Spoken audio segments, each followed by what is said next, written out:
পরীক্ষার খাতায় জয় শ্রীরাম লিখেই 56% নম্বর। রাম রাজ্যে এও সম্ভব? ভক্তরা বলেন রাম নামের মহিমা অপার। পরীক্ষার খাতায় জয় শ্রীরাম লিখে শুধু পাশ নয়, একেবারে 56% নম্বর। শুনতে আশ্চর্য লাগলেও রামের রাজ্য উত্তরপ্রদেশেই ঘটেছে এমন কাণ্ড। বিশ্ববিদ্যালয়ের পরীক্ষা নিয়ে এমন ছেলেখেলার ঘটনা প্রকাশ্যে আসার পর রীতিমতো বিতর্ক শুরু হয়েছে। পরীক্ষকের ভূমিকা নিয়ে প্রশ্ন উঠতেই 2 অধ্যাপককে সাসপেন্ড করেছেন উপাচার্য। উত্তরপ্রদেশের বীর বাহাদুর সিং পূর্বাঞ্চল বিশ্ববিদ্যালয় পরিচালিত ডি ফার্মার প্রথম এবং দ্বিতীয় সেমিস্টারের পরীক্ষার প্রকাশ্যে এসেছে এই বেনিয়মের ঘটনা। বিশ্ববিদ্যালয়েরই প্রাক্তন ছাত্র দিব্যাংশু 2023 সালের 3রা আগস্ট ডি ফার্মার প্রথম সেমিস্টারের 18 জন পরীক্ষার্থীর রোল নম্বর দিয়ে তাদের উত্তরপত্র পুনর্মূল্যায়নের দাবি জানান। পাশাপাশি 58 জন পড়ুয়ার উত্তরপত্র দেখতে চান তথ্যের অধিকার আইনে।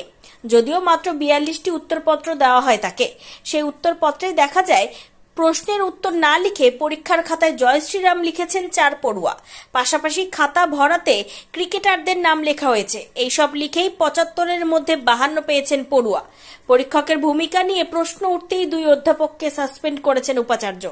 উত্তরপ্রদেশের বীর বাহাদুর সিং পূর্বাঞ্চল বিশ্ববিদ্যালয় পরিচালিত ডি ফার্মার প্রথম এবং দ্বিতীয় সেমিস্টারের পরীক্ষার প্রকাশ্যে এসেছে এই বেনিয়মের ঘটনা।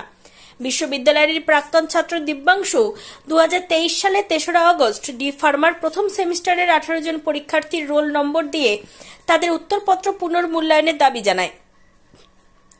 পাশাপাশি 58 জন পড়ুয়ার উত্তরপত্র দেখতে চান তথ্যের অধিকার আইনে। যদিও মাত্র 42টি উত্তরপত্র দেওয়া হয় তাকে, সেই উত্তরপত্রেই দেখা যায় প্রশ্নের উত্তর না লিখে পরীক্ষার খাতায় জয় শ্রীরাম লিখেছেন 4 পড়ুয়া। পাশাপাশি খাতা ভরাতে ক্রিকেটারদের নাম লেখা হয়েছে। এই সব লিখেই 75-এর মধ্যে 52 পেয়েছেন পড়ুয়া।